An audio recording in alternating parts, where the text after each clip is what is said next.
here we stand before the portal to the final area of the game. Before we go, of course, let's just check over everybody's stats. Everybody's level 55, and they all really have more or less the same amount of experience, because no one's ever been dead at the end of the battle. And if they have been, I've reset the battle. But that's neither here nor there. Those are the old stats. And let's go over equipment as well. This is my setup. Everyone's got pretty much the best armor they can get. Everyone has ribbons as well, which I would suggest. Ribbons are definitely going to be very helpful, even if they take off a little bit of defense. Honestly, I think status protection is a little more useful. And here's my magic. Most of this isn't even going to come in useful. Mainly because I want to keep up healing in the battle. So, without further ado, let's step onto the portal.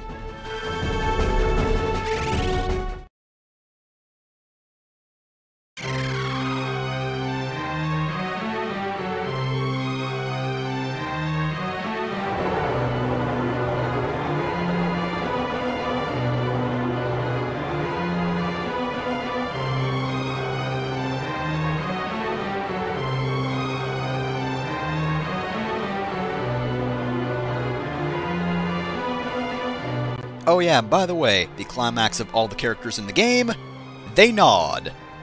Yep. Great input there, guys. Dante says a thing, everyone's like, yeah. The writing in this game is just absolutely fantastic.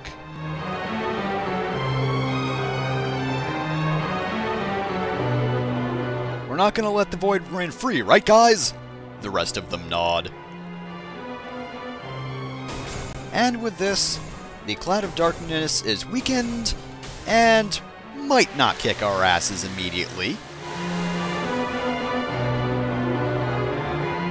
Of course, if you don't rescue all the Warriors of Darkness, they will be a little bit stronger, and if you don't rescue any, well, good luck. Though, truth be told, even with the Cloud of Darkness as weak as they can get, I'm still gonna say good luck. Because this is a tough fight.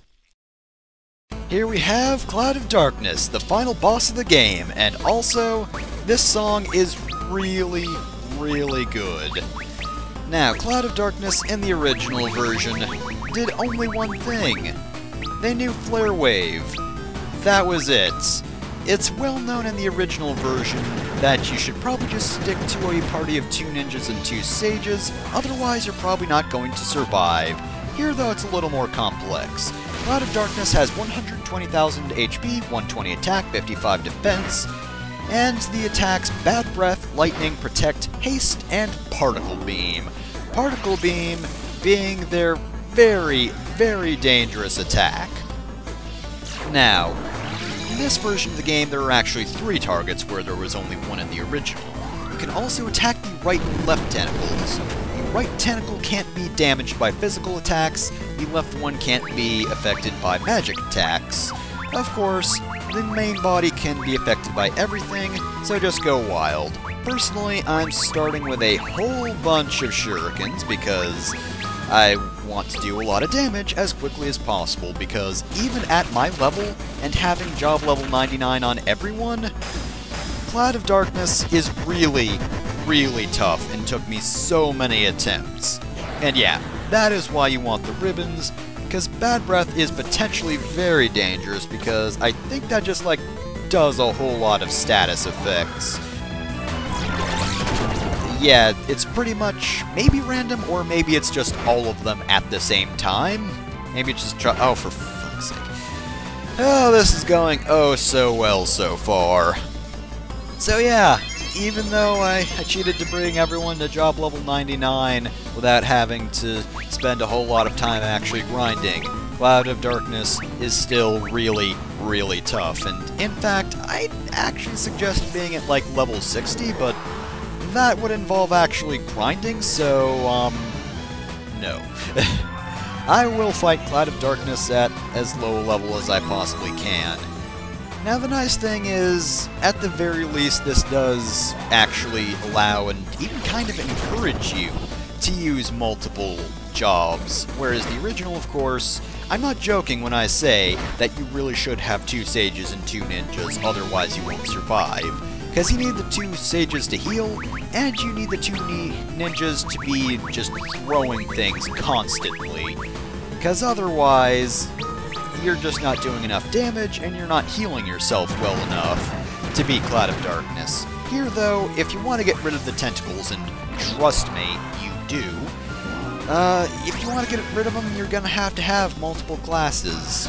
You don't have to kill them, and in fact, I am coming up to the point where they're going to start using Particle Beam a lot, so, by that point, you kind of just want to focus as much damage as possible on Cloud of Darkness, because Particle Beam will destroy you. It might not be auto-kill like it was in that battle you had to lose, but trust me, even still, it will just do so much to you, and right now, I'm pretty sure Ayla and Dante would both be killed if they were to use Particle Beam. And even with all this damage, thankfully though, Bad Breath is definitely a waste of an attack if you have a ribbon on. That is exactly why you want ribbons, not just to prevent yourself from getting status affected to hell and back, but because it actually makes one of their turns a waste, just completely. Which is good because, quite frankly, I'm not really getting rid of... Oh dear god! Okay, bye everybody! We've had a nice life, but it's over now. Okay, we barely survived! Holy shit, how are we alive right now? Well, I know the reason, because they attacked all the right people. Because I have had so many runs of this fight where they just particle beam me to death, and I have no chance to actually heal and survive any of the attacks. That tentacle might not be doing much damage, but the fact that it's still alive is very troublesome. The Protect didn't help either, I have to say. Really wish it would just die. Especially since I don't have unlimited Curages. I would really like to finish off the boss, but yeah, once you get her down to low enough health, they'll pretty much use Particle Beam every turn, forever, not stopping. So while it's not quite as bad as Flare Wave, it's still used often enough where it's probably going to kill you. And that is why you might still want 2 attackers, or 2 healers rather. Not necessarily 2 sages, but oh, it's done! We shuriken the Cloud of Darkness to death! We did it! We saved the world from a very annoying boss. Even in the end with your Particle Beam spam, you couldn't beat the Warriors of Light, and oddly enough, they also give you experience so you can level up. Hooray! Also, fun facts, technically speaking, that might actually be my first time beating Final Fantasy III, this particular run. Because I can't remember actually beating Cloud of Darkness the first and only time I made it to the World of Darkness. I remember getting steamrolled by Cloud of Darkness plenty of times, despite my fairly high level. But, yeah, got through the World of Darkness and just got utterly destroyed by Cloud of Darkness over and over again. So this might very well be my first time actually beating the game, so... Oh man, guys, this is so unprofessional. I was playing through the game all along, and yet I'd never actually beaten it before. Personally, I'm thankful for Onion Knight, because Onion Knight was pretty great in the end. And, of course, Black Belt for the punching. That was very helpful. You know, even if it wasn't able to actually kill the right tentacle, I was very happy with Sage's contribution for healing and attacking, and, of course, where would we be without Ninja? Good old Ayla was able to kill the boss in the end, thanks to those overpowered shurikens, just like in the NES version. Except, you know, I didn't quite spam them as much as you would in the NES version.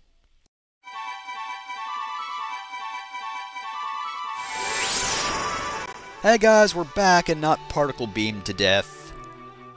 Everyone! I mean in general, just everyone. Not just you guys, you're not a lot of people.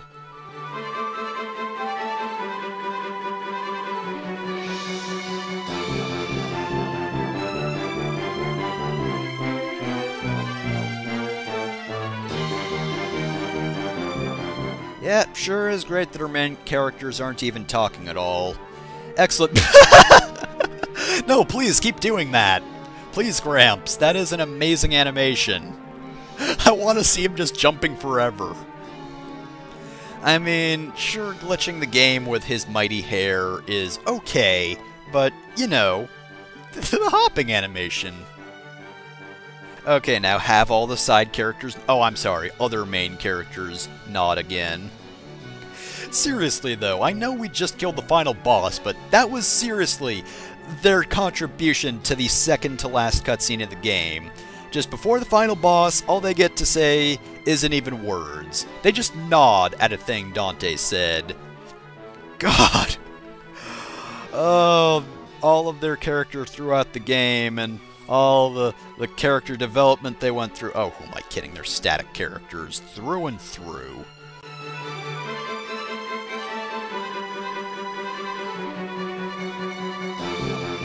Hey guys, you really should have been there. See, you could have helped against the Cloud of Darkness, you know. We had the Warriors of Light, us, the Warriors of Darkness, and you could have been the 4 old men of Light. Or, you know, just 4 old men. Yeah, see, I don't know why we didn't call all 4 of you. Would have been the better idea, and yet nobody had it. I don't know, maybe they just didn't want us to be overpowered for the final fight. Oh yeah, by the way, Arya's still dead. I forgot to mention that back in the last episode, but Arya's still fucking dead. And we've never once mentioned her ever again. Did I not tell you that would happen? She is completely forgotten. Even Desh, who jumped into a fucking oven, comes back. But she's just dead forever. The game just really hates her for some reason. Maybe she and Zonde are just in hell together being like, yeah, so, Final Fantasy III, I thought it was terrible before, but oh boy, then they killed me off, ooh. Hate that Final Fantasy III.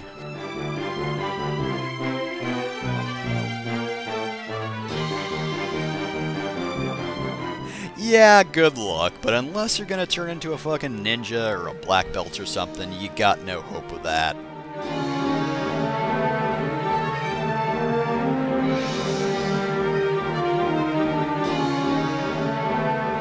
Yep, they sure are pals after talking to each other for like 5 minutes. Pals. Cough, cough. Hey, wait, why are we taking the Nautilus? I mean, I know it's faster, and actually, no, I do appreciate that. Okay, somebody else is taking the Invincible up to the floating continent for us, though, right? Please tell me that's what's happening. Did anybody else see that dark spot in the ocean right there? Huh. I wonder what that was all about. Ah, well, I'm sure it's not important. Seriously, though, I do hope somebody's taking the Invincible for us, because sure, the Nautilus is fast, but the Warriors of Light have a houseboat. I don't want anybody to be without the houseboat. Except you, Desh. You never get houseboat. Eh?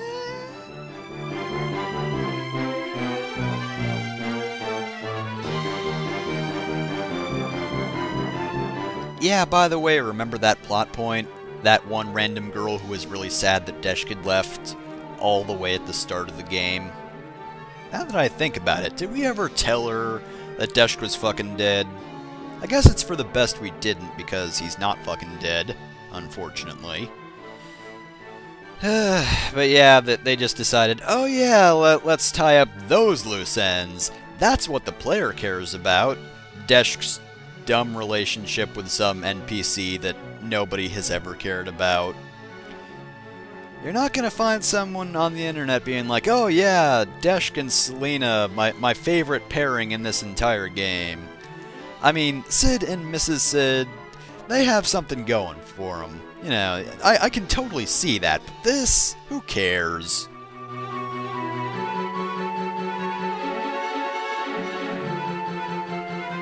What if he has to go fix the oven in the tower? It's important business, and only he can do it. For the rest of his life. Wink, wink, nudge, nudge.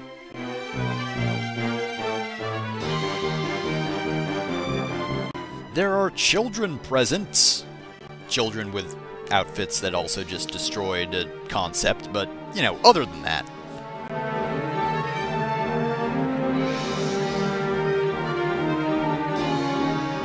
No, Thank you, Selena. Please, keep him in this village forever so we don't have to see his face. Also, please move off of this cutscene, because it's really dumb and terribly written and I hate it. But either way, though, please, make it so I don't have to see Deshk ever again.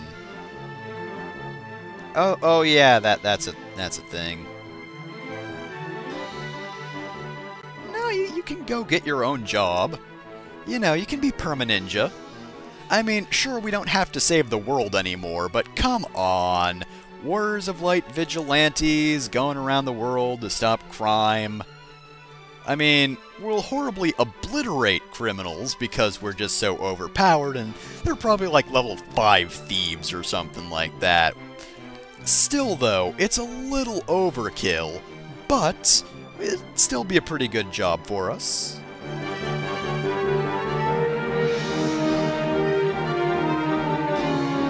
I still don't get it. No, he always looks like that.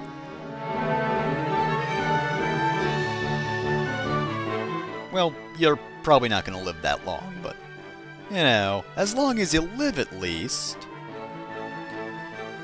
Oh, come on, the Nautilus can go faster than this. If we're going to go that slow, take the Invincible. It's cooler. Also, you're probably a little close to the village. You'll just land on top of it, then go back up. Need to go a little farther. Here we are back in Ah, yes, my favorite town in the game. Oh yeah, Topapa and, Nina, that's the name of Dante's mother.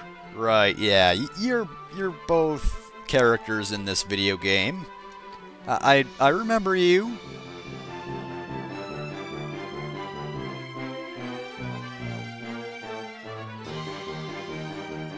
They didn't even acknowledge William! Holy shit, it looked like they were gonna do that for a second, like, oh, you know, thank William as well. No! Fuck you, William, we hate you. Dante, you're the only one here we acknowledge. Everyone else, no.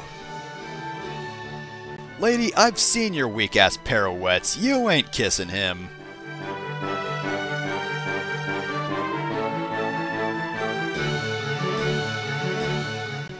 No. The me within me saved you all.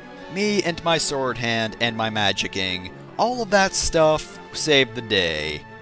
Oh great, now there's a little white filter over everything.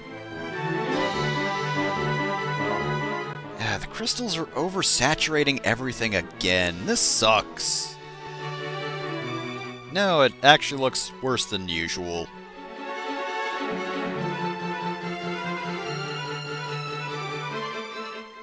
Somebody turn the ISO down, damn it.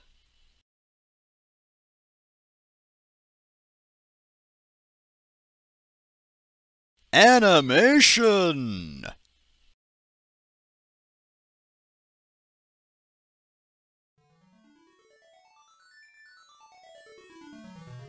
And now there's just a giant ball of light right there.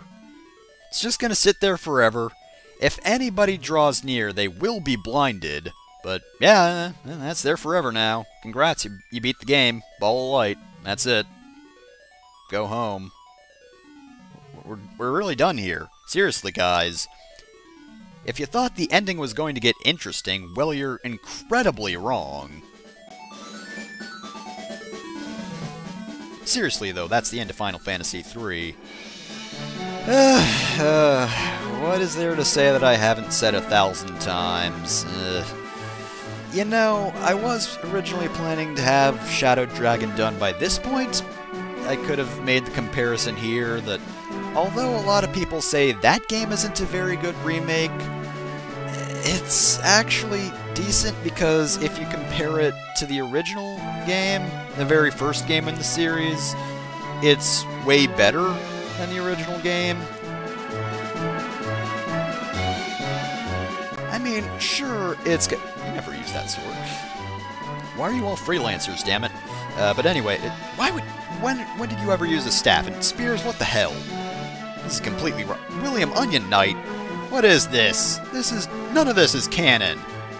Anyway, where was I? Oh, right, yeah. Sure, Shadow Dragon, in comparison to the rest of the series, isn't that good. And by that I mean the previous few games, but... That's a rant for a different time. Here, though, honestly, it's really not a huge improvement over the original Final Fantasy III for the NES. Like, it pretty much just adds the fact that weapon names aren't terrible, improves a few things, adds character abilities, but they're not very good abilities, they're not that fun. I'm not like, oh, look at that class, oh, look at all those cool abilities it has, I totally want to try that out. I'm like, okay, what does damage? Okay, those ones, I'm sticking with these forever. Really doesn't feel like they thought through the job system. And I mean, in the original version, that made sense. It was the first one. It's not like they'd have all their ideas in place, but here, they had the chance to really improve it, and they didn't. At all. And not to mention, the writing, not that good either. I've said it 1,000 times, but man, they had the idea to give the main character's personality, but then they didn't back that up with actual personality or good writing. And of course there's the thing with Xande, where he's never even really a character because he's possessed all along, and I hate that concept. But yeah, just have to accept that Final Fantasy III, they had the idea to attempt something and then just didn't attempt it for some reason, and the result is nothing really feels exciting or well written or anything like that. It's just kind of there. I don't think it's one of the best soundtracks, though. That's not to say it's bad. It still has plenty of good music, it's just all towards the end of the game. And since that's the end of the credits, I guess I'll just wrap it up there. I mean, in fairness, I've already stated why I don't like this game a million times. So, this has been Final Fantasy III. I've been Fefner Masamune. I hope you enjoyed, and I'll see you next time for whatever I do next. Which, thankfully, won't be this game.